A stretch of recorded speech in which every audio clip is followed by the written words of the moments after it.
This machine here is a separator but also a cutting machine. You can jam this in between bars, operate it. The jaws will open up to give you easier access. This has got a 20-ton cutting force. Spreading, it's got a 4-ton spreading force. So it will cut through metal bars like a knife through butter.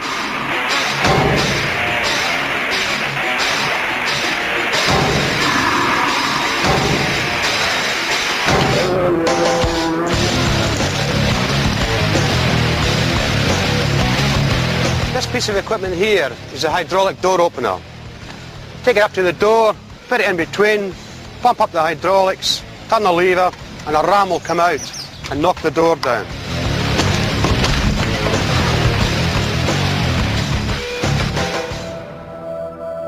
In order to disguise any noise made by the entry team, various sound distractions may be arranged to raise the ambient noise around the target area.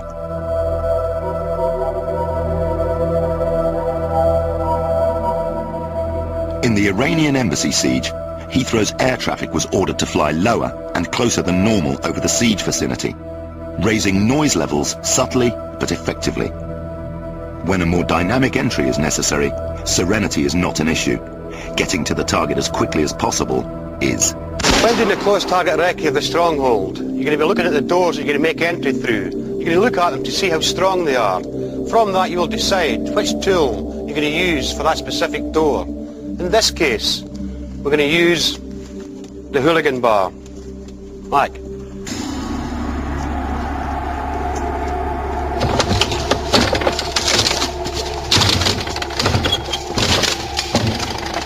When you're inside the building, next to the stronghold, you've made your covert entry, you're about to go noisy, you've got to get in there quick. To enable us to do that, we're going to use the dynamic hammer.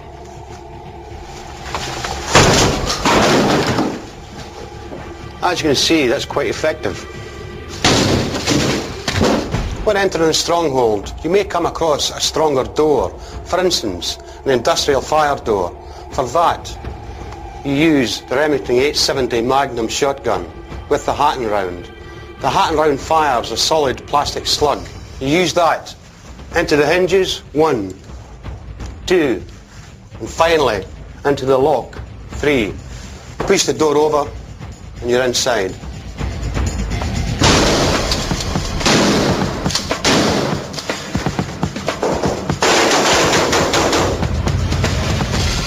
Blowing a door off its hinges is just one example of explosive MOE techniques that encompass the SAS blueprint of speed, aggression and surprise.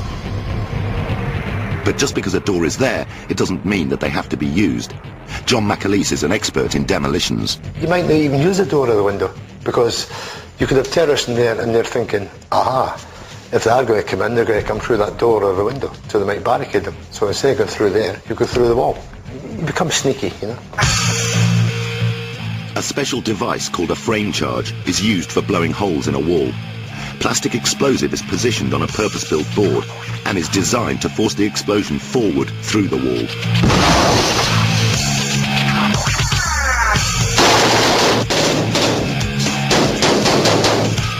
If there's, say, hostages the other side of that barrier, you know, and you're using explosive entry, it can't be too big because you'll damage them inside.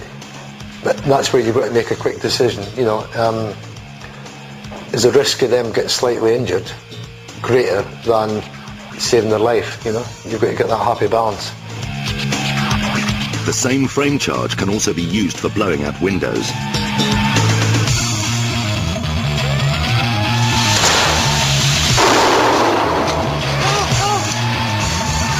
The effectiveness of this technique was illustrated in the Iranian Embassy assault, where Mac was watched by millions as he blew out the window on the embassy balcony. Depending on how thick the, how can I say, the obstruction is, whether it's a window or a wall, depending on the strength of the explosive that you're going to use, because it comes in different weights, from about 50 gram up to say 180 gram. We used the biggest we had at the time because we weren't quite sure how strong the glass was, because it was armour plated, so I'd say maybe slightly over the top, but it's going to be safe and sorry. In the case of the Iranian Embassy, The main points of entry for the teams were through the window and roof skylight. The eventual assault came from 3 directions, with the main attack from the rear. To get into final position, the teams carefully abseiled their way onto the various balconies. When attacking a multi-storey building, it might be necessary to attack all floors simultaneously. To enable us to do that, we must be able to abseil.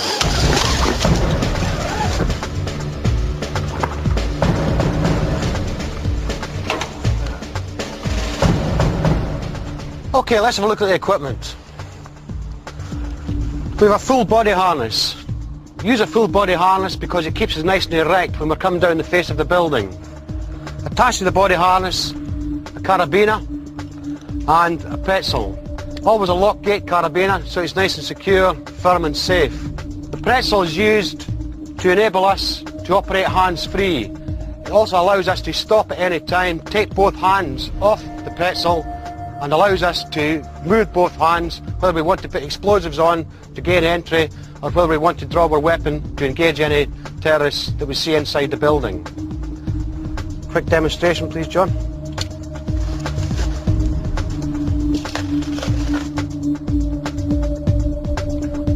Hands off, perfectly static. Pull your weapon out. You can draw his sidearm or you can draw his MP5 if required. Holster your weapon. Okay, Paul, see you at the bottom.